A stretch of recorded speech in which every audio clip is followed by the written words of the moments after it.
মানুষের মধ্যে প্রচলিত ক্যান্সার তার মধ্যে লাং বা ফুসফুসে ক্যান্সার এবং ব্রেস্ট ক্যান্সারের পরেই এই কোলন ক্যান্সার, কিন্তু এটিতে কিন্তু মানুষ বেশি মারা যায় লাং ক্যান্সারের পরে। এবং লাং ক্যান্সার নিবারণযোগ্য, নিরাময়যোগ্য বা এরকম না হলেও নির্ণয়যোগ্য, এগুলো সময় মতো না অন্য ক্যান্সারও না, কিন্তু কোলন ক্যান্সারটা একমাত্র নিবারণযোগ্য, নির্ণয়যোগ্য এবং নিরাময়যোগ্য যদি সময় মতো এটাকে আমরা ধরতে পারি। এবং এই জন্য সচেতনতা বাড়াতে হলে মানুষকে বুঝতে হবে যে আমার যদি হঠাৎ করে পেট খারাপ হয়ে গেল, একবার দুবার ওষুধ খেলাম, অ্যান্টিবায়োটিক খেলাম, এটা সেটা খেলাম, ডাক্তার কাছে দৌড়ালাম, কিছু টেস্ট করলাম, কিন্তু ভালো হচ্ছে না, আমার বয়স 40 পার হয়ে 45-এর দিকে যাচ্ছে বা আরও ঊর্ধ্বে, তখন কিন্তু আমাকে দৌড়াতে হবে কোলন ক্যান্সার হলো কি না, বা এটা যে নাই সেই জন্য সচেতনতা তৈরি করতে। এর সাথে এরকম আরও সিমটম আছে, টয়লেটের সাথে বা পায়ুপথে রক্ত যাচ্ছে হঠাৎ করে এবং এটা থামছে না এবং মাঝে মধ্যেই যাচ্ছে, অথবা টয়লেট কালো হচ্ছে, পায়খানা কালো হচ্ছে, মানে যেটাকে আমরা বলি যে একটু অল্টার্ড ব্লাড, তখন আমাদের চিন্তা করতে হবে যে না, ভেতরে কিছু থাকতে পারে। হঠাৎ করে আমি শুকিয়ে যাচ্ছি, কেন শুকিয়ে যাচ্ছি? আমি তো খাচ্ছি যথেষ্ট, আমার হয়তো একটু সিমটম আছে, গ্যাসের সিমটম আছে, পেট ব্যথা আছে, মাঝে মধ্যে হয়, টয়লেটটা একটু অনিয়মিত হচ্ছে, শুকিয়েও যাচ্ছি। এই শুকিয়ে যাওয়াটা খুব একটা মানে একটা ওয়ার্নিং সাইন এবং এটাকে বিপজ্জনক, এটাকে আমাদের আমলে নিতে হবে। এবং এর সাথে সাথে কারো যদি হঠাৎ করে রক্ত কমে যায় এবং রক্ত স্বল্পতার সাথে আয়রন কমে যায় রক্তে, তো বুঝতে হবে যে কোলন বা পেটের মধ্যে একটা কোলন স্টমক হয়, কোথাও একটা কিছু আলসার ছাড়াও ক্যান্সারও থাকতে পারে। তো এই জন্য মানুষের মধ্যে সচেতনতা তৈরি করতে হবে, শুধু মানুষ না, সাধারণ মানুষ না, এখানে যে মেডিকেল সমাজ, ডাক্তার, নার্স এবং অন্যান্য যারা আছেন, এবং তার সাথে এই সচেতনতাকে ছড়িয়ে দেওয়ার জন্য আমাদের ইলেকট্রনিক এবং প্রিন্ট মিডিয়া তাদেরকে আরও বেশি এগিয়ে আসতে হবে। কারণ আমি এখানে একজনকে বললাম, 2জন পেশেন্ট দেখলাম, 10 জন পেশেন্ট দেখলাম, 20 জনকে করলাম, এটা কিন্তু পুরো জাতিকে কাভার দিতে পারবে না। পুরো জাতি এবং এত বড় একটা দেশে এত মানুষ, এদের কাছে এটা পৌঁছাতে হলে সচেতনতা বাণীটা এবং এদেরকে আগে চিকিৎসা আওতায় নিয়ে আসতে হলে আমাদেরকে অবশ্যই মিডিয়ার সাহায্য নিতে হবে। অন্যদিকে আমরা কি করে সুস্থ থাকতে পারি? আমাদের যাকে বলি প্রতিরোধ করতে হলে প্রথমত আমরা বুঝতে হবে যে আমাদের খাদ্যাভ্যাস আর জীবনে যে অন্যান্য অভ্যাসগুলো, এটা 1 নম্বর। খাওয়ার মধ্যে আমরা যেন প্রচুর সবজি এবং ভেজিটেবল যেটা বলি, আর এর সাথে ফল এবং সালাদ খাই, যথেষ্ট পানি খাই, এবং রেড মিট বা গরু মাংস বা খাসি মাংস এগুলো যেন আমরা কম খাই, কারণ এই সবগুলো জিনিসই কোলন ক্যান্সার করতে হেল্প করে অথবা প্রিভেন্ট করতে হেল্প করে। আবার অন্যদিকে সিগারেট, অ্যালকোহলের একটা ভূমিকা আছে, এবং আমাদের যে দৈনন্দিন যে কর্ম ক্ষমতা এবং তার সাথে যে ব্যায়ামের যে ব্যাপারটা, এইটাও নাকি হেল্প করে অনেকটা। তো অর্থাৎ এগুলোকে আমাদের ছোট করে দেখলে চলবে না। একই সাথে বয়স যখন 45 হবে, যদি কোনো সিমটম নাও থাকে, প্রতিটি সুস্থ মানুষকে কোনো ভয় করবেন না।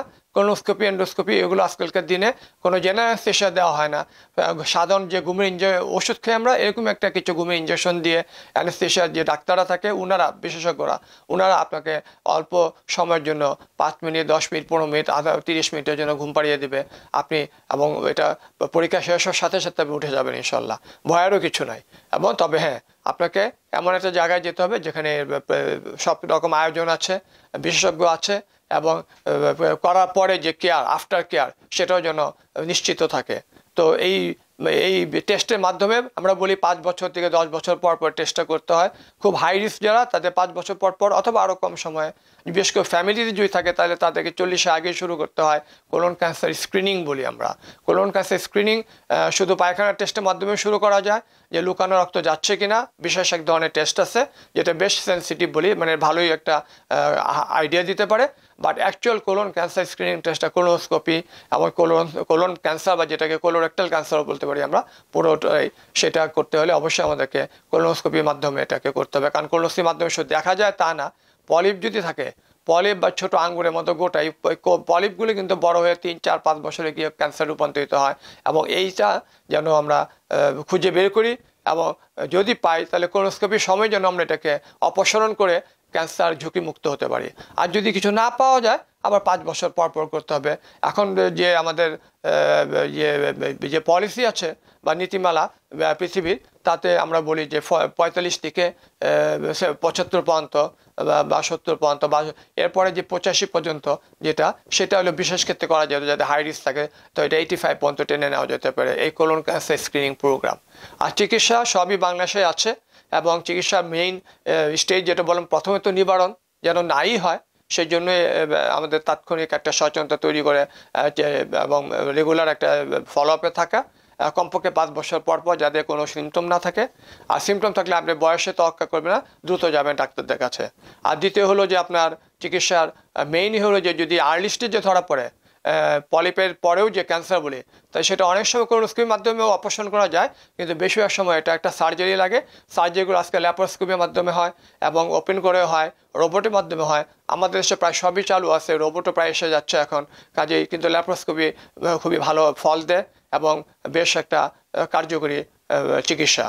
আর কোনো অল্প অল্প ক্ষেত্রে যেটা ক্যান্সারটা ছড়িয়ে যায় স্টেজ 3-4, তখন কিন্তু কেমোথেরাপি, রেডিওথেরাপি লাগতে পারে, অন্যান্য প্যালিয়েটিভ ট্রিটমেন্ট লাগতে পারে। প্রথম সিমটমই হলো যে আমাদের কোনো কারণে একটা মানুষের তো একটা স্বাভাবিক বা যার যার একটা টয়লেটে হ্যাবিট থাকে, যে কারো দিনে 1-2 বার যায়, কারো হয়তো 2 দিন পর পর যায়, এটা তার জন্য স্বাভাবিক।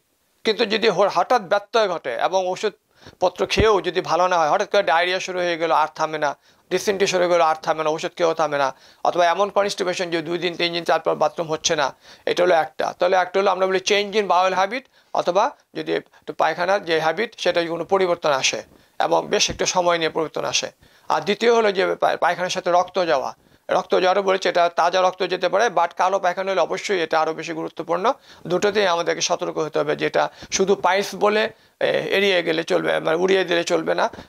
আমাদেরকে নিশ্চিত হতে হবে, বেশ করে যাদের বয়স হয়েছে, যে ভেতরে কোনো ক্যান্সার নাই, পলিপ নাই, ইত্যাদি নাই, আলসার নাই।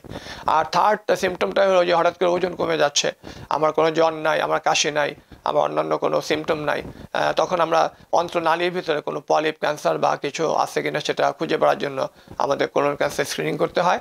আর চতুর্থটা হলো যে হঠাৎ করে রক্ত কমে যাচ্ছে, একজন মানুষ আসছে রুটিন ব্লাড টেস্ট করছে, দেখা যায় রক্ত কমে গেছে, তার সিমটম হয়তো গ্যাস টেস্ট।